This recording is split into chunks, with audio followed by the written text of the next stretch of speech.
Hello and welcome to Media Monitor on the SABC News Channel, independent and impartial. Now this is where we take a look inside the world of media, analysing the trends, the issues and the reporting of some of the week's top stories. I'm Peter Ndoro and this is what's coming up on the show today. We'll be asking, in the wake of an increasing trend, should media houses and journalists accept financial assistance from donors abroad in the name of media development?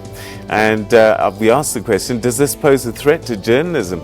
In focus again, the dissemination of false information on the internet with a new trend known as deepfakes.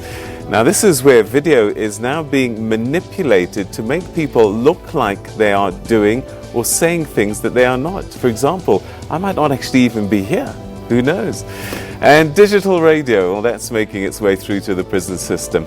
All right, that's what's coming up on the show. But please remember that you can be a part of the conversation on Twitter. Our handle is at SA Media Monitor, and you can also post using hashtag SABC Media Monitor. But let's begin, though, with a look at what's on the front pages of the Sunday papers.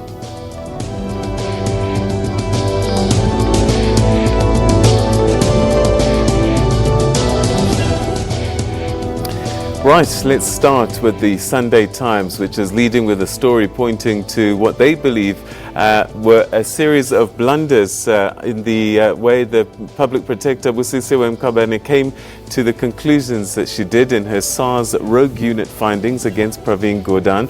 Apparently, amongst other things, she cites an unemployed Rastafarian called Keletso Manyike as being a source and a former SARS specialist agent. But he says he's mystified by this claim and believes that she must be confused. Interesting.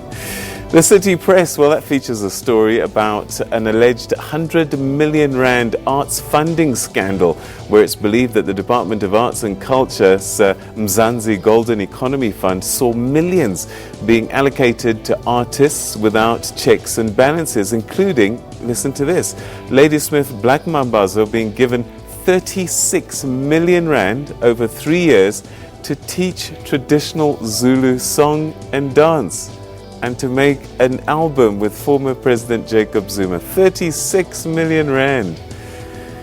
And then the Sunday Independent also leads with the SARS rogue unit, but their focus is that of an editor of the City Press who they're reporting tried to facilitate a secret meeting between advocate Moses Kakane and the then SARS Deputy Commissioner Ivan Pillay to allegedly force or lobby him to alter his damning report into the rogue unit.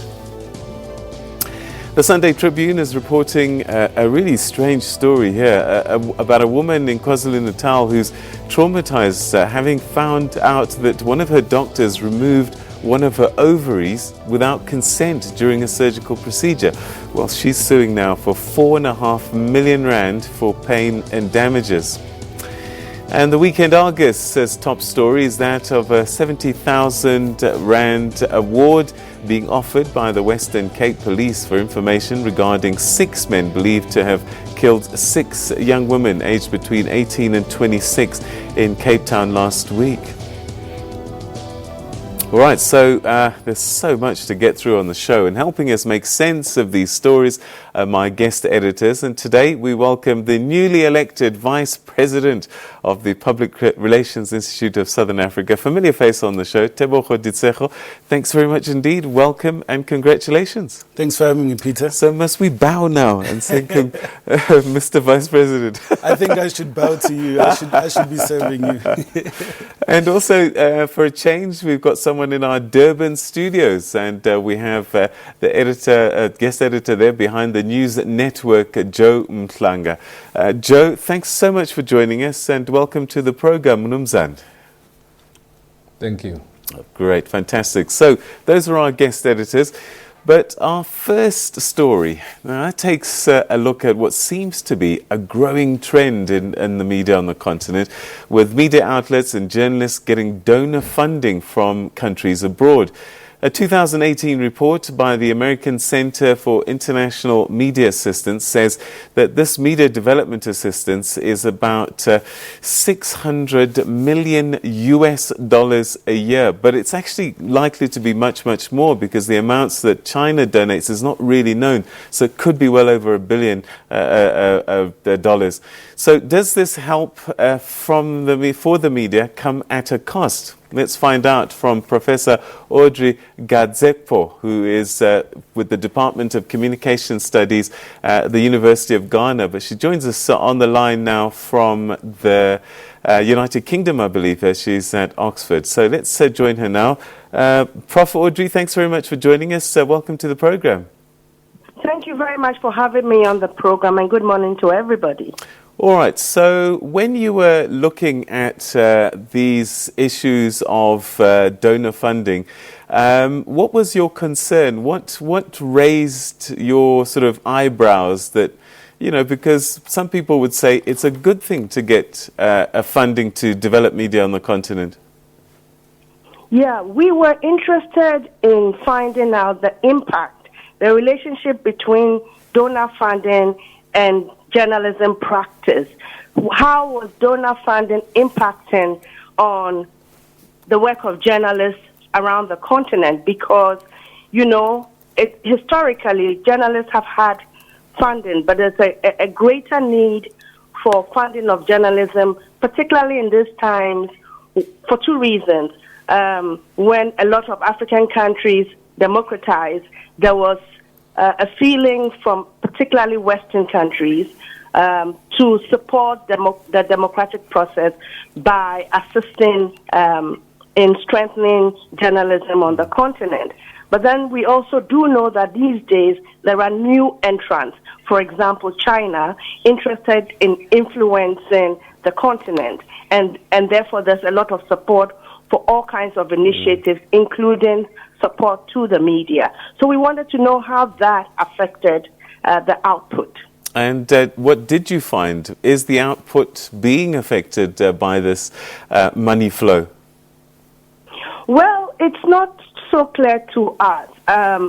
My colleague Herman Wasserman earlier did a study to find out if there were any influences with Chinese donor money in journalism, and he couldn't really find the evidence. They couldn't really find the evidence in that research. But our point is that we need to look a little bit more. In the work that we did have research showing journalists' concerns about when they go for training programs in different countries, how they feel constrained about the kinds of things that they report on. So we feel there is some influence, but it's not concretely established yet. But we need to continue to look. We need to continue to ask those questions. For example, in Ethiopia, for example, there was research that showed that when the support for journalism using the Western model of journalism, it doesn't quite work for them. What happens in authoritarian countries when the model of teaching journalism is one of from the north, where it's a liberal democratic model in which the media operates, and yet in our countries that's not necessarily the environment in which some media operate. So did you find it becomes impractical? Yeah. Did you find that there's a difference in approach between the West and the East in terms of the way that they donate and perhaps the way that they interact with journalists on the continent and media houses on the continent? Well, the East representing China, for example, we know China is supporting journalists and coming on tours, just like in Western countries. They've historically done that. So that's not much of a difference in approach, except that China believes in their journalism model in what they call constructive journalism, not very critical, as opposed to the watchdog kind of journalism that is encouraged in the North, And so when journalists go on these training programs or when they're supported, there's an expectation of practicing journalism perhaps a little bit differently. The watchdog model, which is the expectation in Western countries versus in China, where you're expected to be, in quotes, much more constructive in your journalism and not see the state as adversarial necessarily. All right, so you're saying that there's no such thing as a free lunch, that none of this is being done purely on a philanthropic basis just to help Africa, and because some of our brothers and sisters are very challenged in terms of resources. Yeah, and what we think people ought to bear in mind is that no matter the motive, whether it's philanthropic or it's character as philanthropic, there's likely to be an impact in the way journalism is practiced. So if your training modules in education, because support has been given to journalism education from people from the North, they're going to pass on that model of journalism to their students, and it's going to impact on how they do their work. The same for the East. And so there are impacts that we ought to be looking at. We can't just presume that because this is supposed to be philanthropic, it's not going to affect the final outcome. I think that there's going to likely be a continuation of funding of all kinds to support journalism on the continent because people are struggling. Newspapers are struggling to survive in the face of digital media, and the whole question of sustainability is even more important today than in the past. How do we fund journalism? What model should we use? It's clear that a lot of that funding will still be coming from donors from the North and from the East, and how do we ensure journalistic independence in that kind of situation? All right, so we're running out of time, but perhaps finally, what would be the ideal model for you? Could this be money being donated to a central fund in each country, and then each country then hands out the money to media houses? Or how else could we do it so that there is this perhaps a wall between the person donating the money and the one receiving it? Well, it's very difficult to determine the kind of model that works. It depends on the media house, it depends on the country. We've seen models where foundations, for example, the Belinda and Bill Gates Foundation, supporting journalism, health journalism in a South African newspaper, for example. Those models seem to be working because they are allowing the journalists to do a lot more than they would, more investigative pieces, much more impactful and analytical pieces than they otherwise would. But I don't think we're going to stop seeing states, countries, directly trying to influence journalism through soft sort of approaches, study tours, support for training programs, and that sort of thing. I think the most important thing is for journalists themselves to recognize that there's a danger that they could be compromised and to discuss amongst themselves how they can best secure their independence.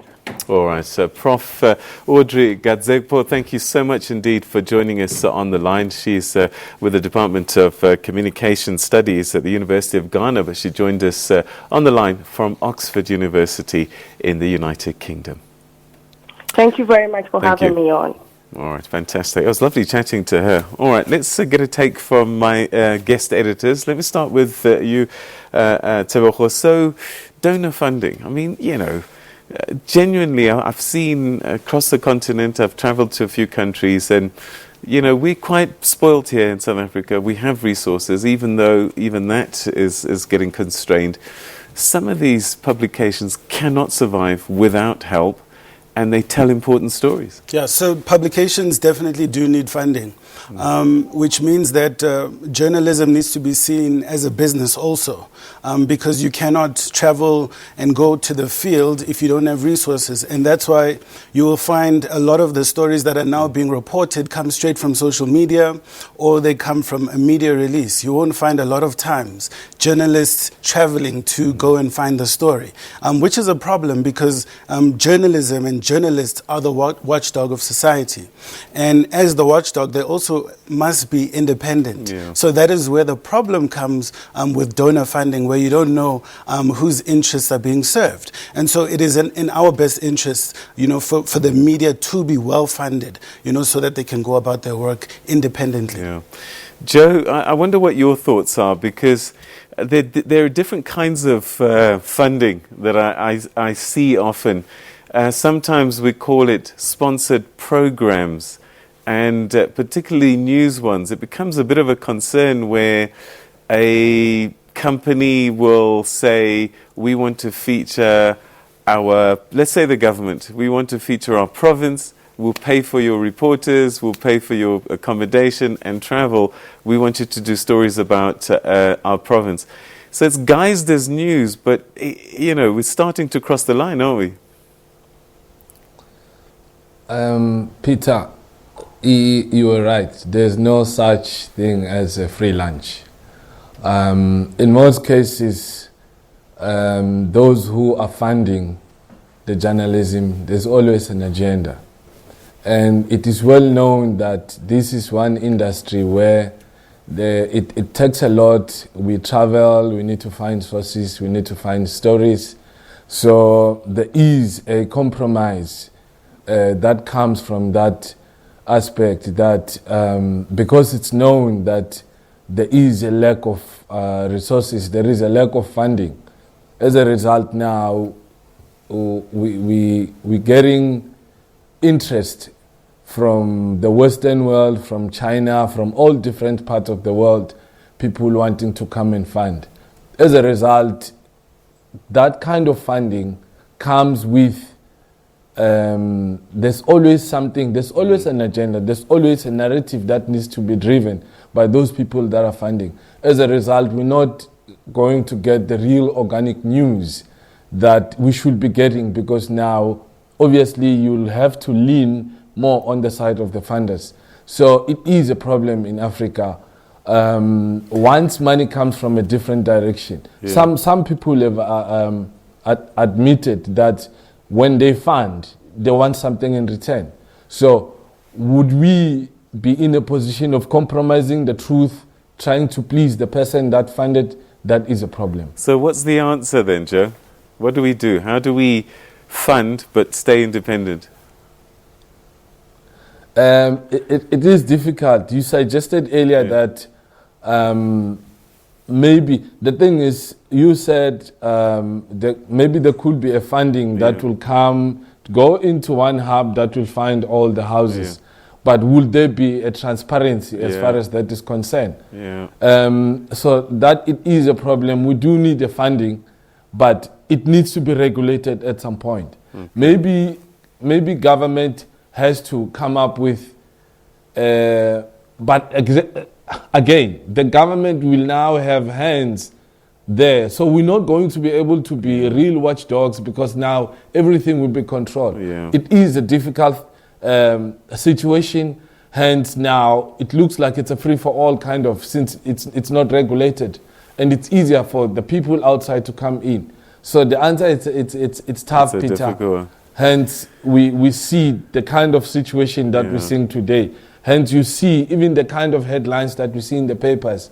It's different. You can see that there is an influence coming from different directions, different journalists reporting different things, probably to please the funders or whatever the case is. But we are in trouble. Tebogo, is there an answer? I mean, because clearly the funding is essential. But how do we bring it into the system so that the integrity of journalism is kept? I mean, the philanthropists are donating money to all sorts of causes, arts, universities, and they seem to be fine. What is it about the media? Well, the problem is that it could also compromise our society. If I'm in South Africa and I go and find an organization that's in Kenya or in Britain, what are my agendas? What is going to be in it for me? So I think that it should be regulated, as the guest has said. It has to be regulated very strictly. We want to move away from a situation where our media is being donated, it's getting money for free, from another country, well, for free in inverted commas. I think that those donors should rather just advertise if they want to put their names out there, and if they want to support that publication. Yeah. Why don't you advertise? Why do you have to hand over money for free? Yeah, but that advertising is another whole conversation, because if 50% of your revenue is from one advertiser, you're not going to write a negative story about them. That's true. It's another kind of chain, I guess, that's possibly there. Absolutely. All right, gentlemen, we're going to move on to another story. We'll take a quick break, and when we come back, we'll start focusing on something called deep fakes. What do you think that might be? It's real, it's happening, and it's scary.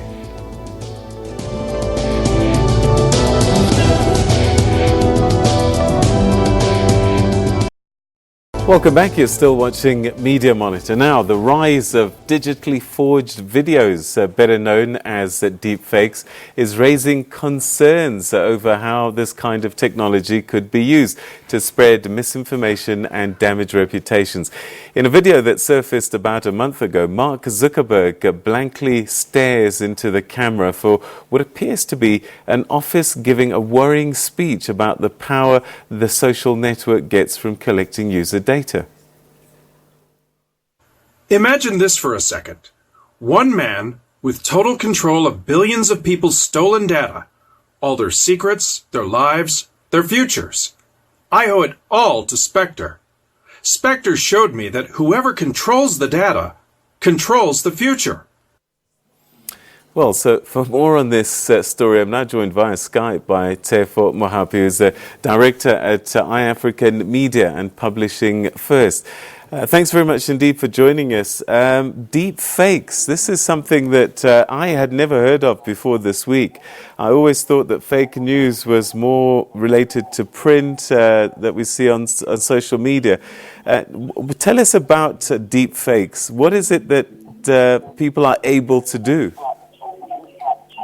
Yeah, I think deepfakes is a phenomenon that started about just over a year ago, 2 years ago, where people are using machine learning and artificial intelligence to create images or fake images and fake videos of people, or most of the time, the well-known politicians.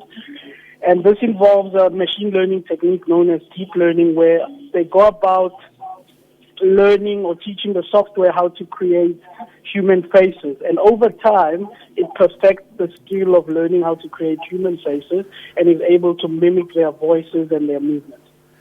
All right. So then essentially, it looks like Peter Ndoro, said something. Meanwhile, it's a completely computer-generated image and voice. Correct. I mean, we've seen images, I think, of Barack Obama. You get all sorts of celebrities like Nicolas Cage. And I think just recently, last week, a movie replaced a certain actor with the face of Jim Carrey to make it look like he was acting in it. All right. So what are the telltale signs? Because we're already struggling with print in terms of fake news. What are there signs that can say, you know what, I suspect this video has been doctored? It's a bit difficult because, as I said, it uses a technique called deep learning, so it becomes, over time, it gets a bit better. But there are, if you pay attention to the videos themselves or the images, especially the videos, you can see certain movements are not natural. So you need to really pay attention. And the other...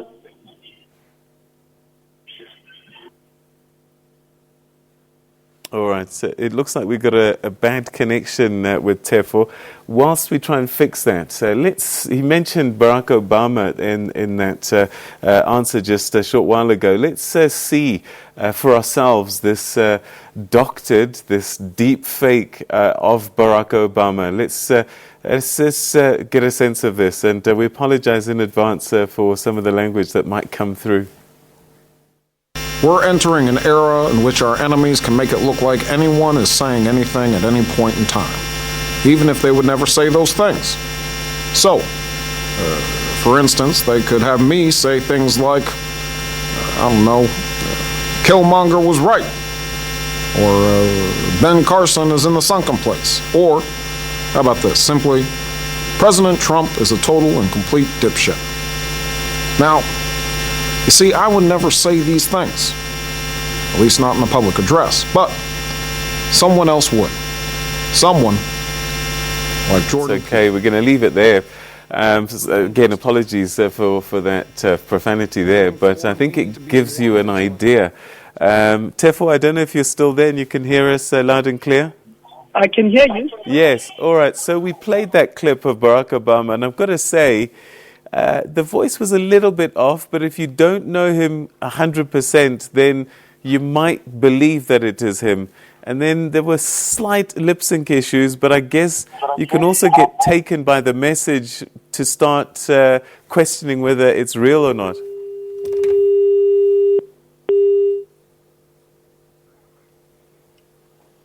All right, okay. We're going to take a break and try and get back to Tefo, because this is an important conversation and one we should be concerned about, because it's no longer just what you read that could be problematic, it's but what you see and hear as well. Stay with us. You're still watching Media Monitor.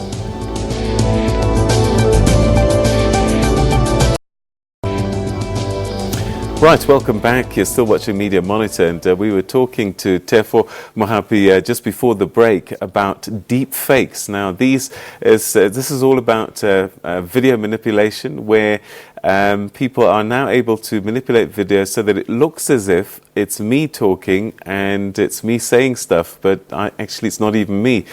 So this is really a game changer in terms of fake news. Before it was mostly print, online stuff, but now even video that you see and hear probably or could be a fake at times, so one needs to be careful.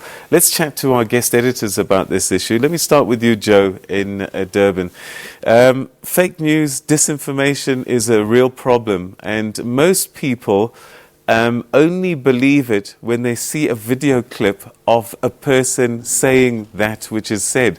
So I might tweet, Joe Mklanga said this, only if I see a video clip of you saying it will I believe it. Now, that could be fake. What could this do to journalism?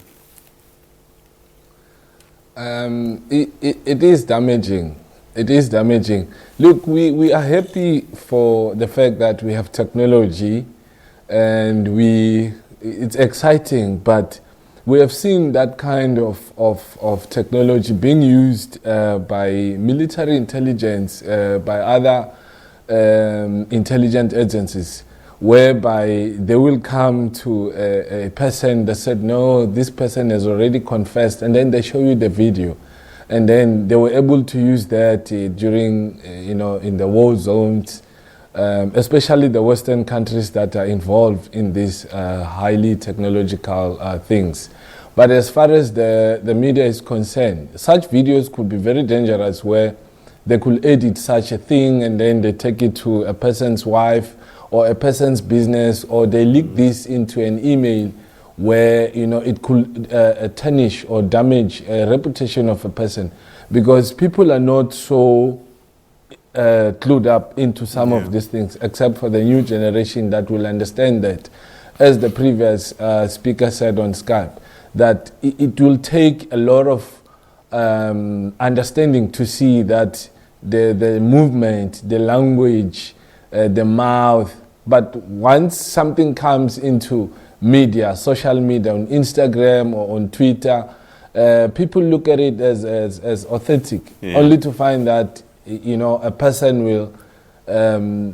will be damaged by the time we get to know the truth. And some people might not even have to go back to it and say, no, it was him or it was not him. It's gospel. That's it. So it is very dangerous. We're moving towards the times where, as you said earlier, Peter, that people might think that we're here while we're not here due to the technology. So it is dangerous to our profession in the media, because people will edit things and then they splash it out. So the viewers won't even get an opportunity to verify whether it's true or not. So it is a problem. All right, so Tebogo, I mean, what it suggests is that this is both an opportunity and a threat for journalism, so that the opportunity is we want sources that we can trust. And this is where media houses can now step up, establish trust, and always get it right. And so that people will now sort of wade through all the rubbish and say, but what does the SABC say? If it's on the SABC, it's true. What does the ENCA say? If it's true, if it's there, it must be true. That's the opportunity. But the threat, of course, is journalists looking at this stuff, treating it as real, and incorporating it into their stories. And as they say, it takes 20 years to build a reputation and 5 minutes to destroy it. I look at it very broadly in the context of the Fourth Industrial Revolution, where we are seeing technological advances that do not involve human intervention or much human intervention.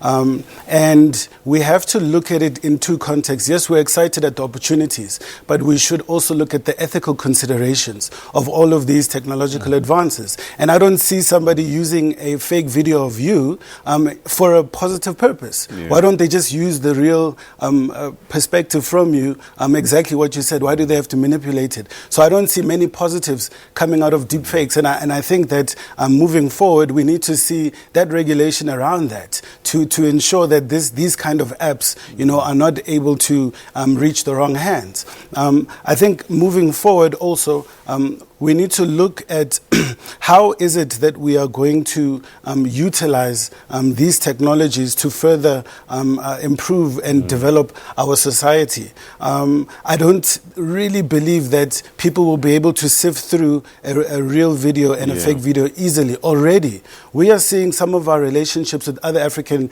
countries being compromised, where two drunk people in Hillbrow will have a fight, and then they'll say that there's xenophobic attacks, and then they'll take a war that happened in Burundi and then add all of those images, and then it creates outrage in Nigeria. And the question is, once you've posted something, how do you know that when you post the real thing, the same person is going to see the real thing too? And so that is why we say that it's very difficult to repair a broken reputation. So Joe, does the media have a duty and a responsibility now to help the public understand what's real and what's not real, as opposed to just leaving it out there and leaving it alone? So if there's a fake story on social media, must we step in and say, this is fake? I mean, we can't police, but if we don't, there is this danger that Tebogo is raising. Pete, it's very difficult. Like the guest said, it takes 20 years to build a reputation, and then it only takes a short space of time to destroy someone. Yes, the media houses can assist, but as we said, sometimes you find that the agenda of that particular media house or particular publication, it's different from what is happening at that time. The image of somebody is being destroyed. And again, social media, they load every second. Every 15 seconds they're loading. For media houses like your Sunday Times can only put a story on Sunday. So the technology, the way it's so quick, it becomes difficult for the ordinary people to grasp what is correct and what is not correct. But the media houses can only assist it's also to step up to compete in that space, because it is very difficult to do a damage control, especially when something has already been said, it's already been done. Right. And like the previous speaker said, I'm going to have to move us along because we're running out of time, but we'll pick up on the publications, the part of what you've just said. Right after this break, we'll start looking at those newspapers and see what's on the front pages. Some of it predictable. It's been running for a couple of weeks already. SARS Rogue Unit, for example. We'll discuss those after this.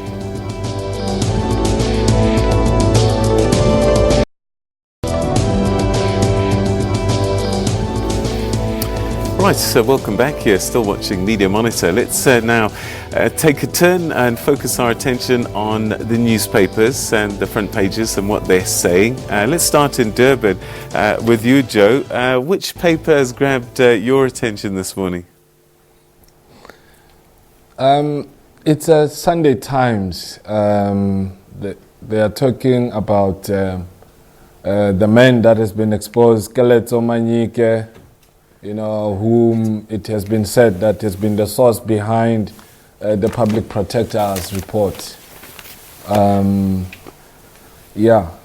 That's something that caught my eyes, and because the paper is saying that he was a specialist agent for SARS, and that she was using him, but he seems to be completely mystified that he could be named in this way.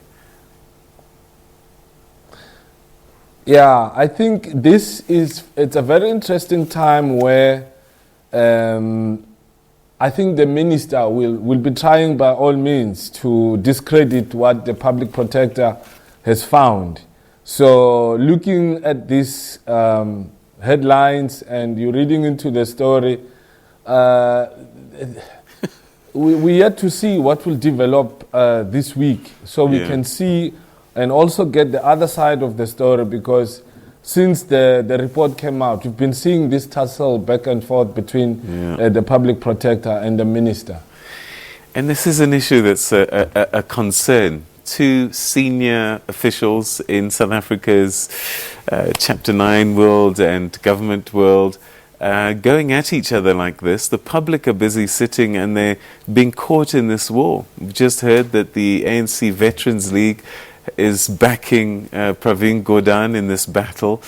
So it starts to muddy the waters a little bit. And so when we read articles like this, there are some people who say it's fake news and some people will say it's proof.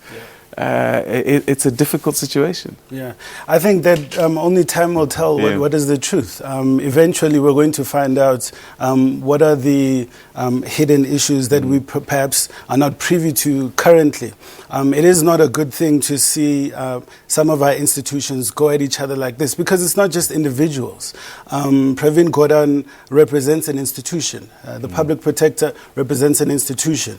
But I think if we're going to follow the Constitution, for now we have to respect the decision of Parliament to appoint the public protector. We have to respect the decision of the President to appoint Pravin Gordhan. And I guess it's only a matter of time when we will see the truth. Courts will be busy, hey? Yeah. So what grabbed your attention, also in the Sunday Times? It's this story on the front page of the Sunday Times, which is and this is the business section. Hefty bill to fix up Steinhoff. Steinhoff has spent 1.2 billion rands in the space of 6 months on advisors. Wow. And this is to get a bounce back after the 90% share price was wiped off on this organization, which is owned in part by government through the PIC.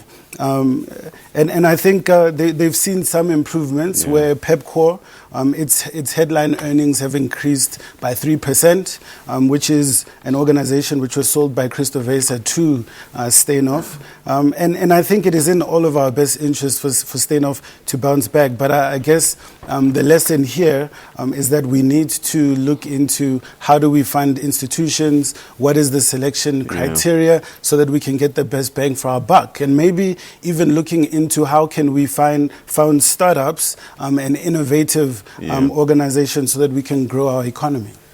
Okay, all right, let's go to Durban. Joe, I'm going to ask you about a story actually on the front page of the City Press, which for me sort of, I wondered if it could possibly be true.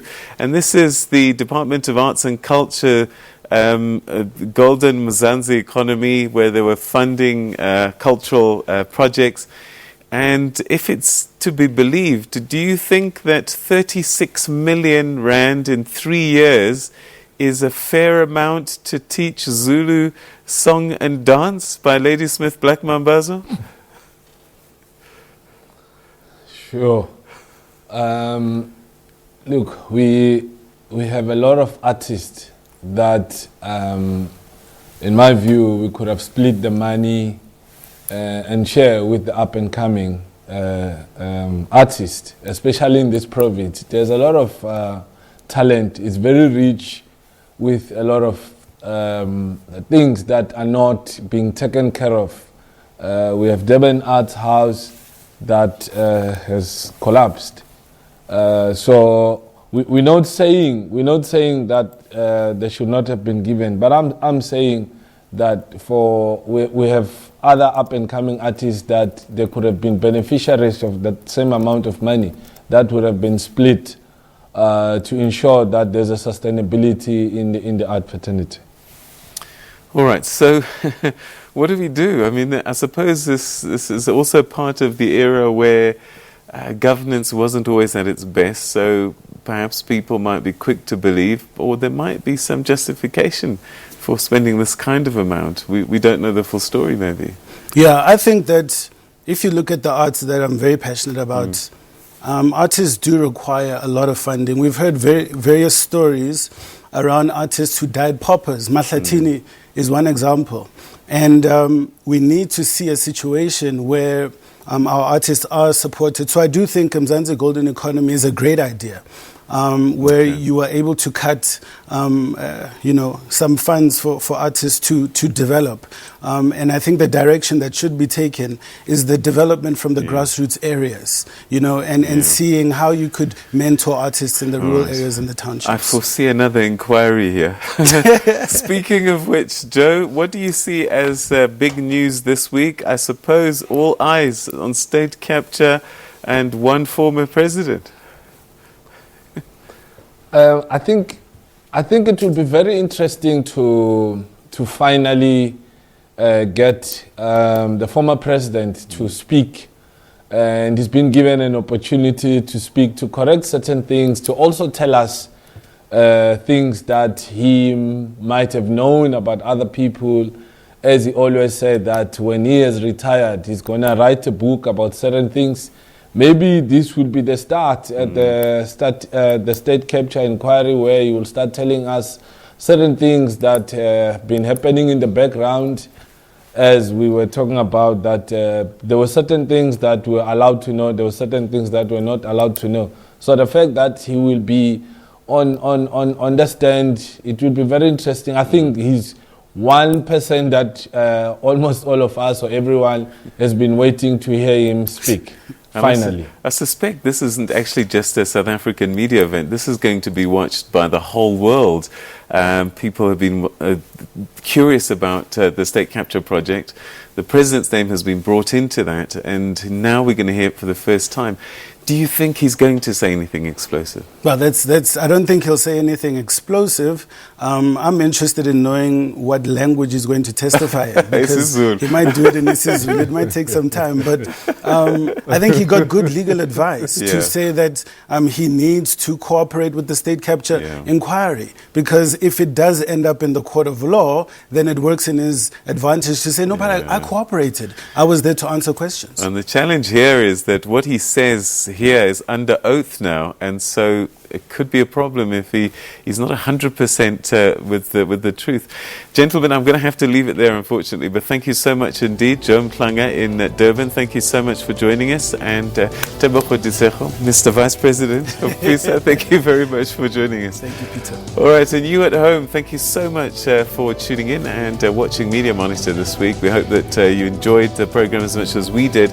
Join us again next week at the same time, and don't forget you can get hold of us on Twitter at SA Media Monitor and hashtag SABC Media Monitor. We want to hear what your thoughts are on the things that you see and hear on the program. Have a good day, everybody. Bye-bye.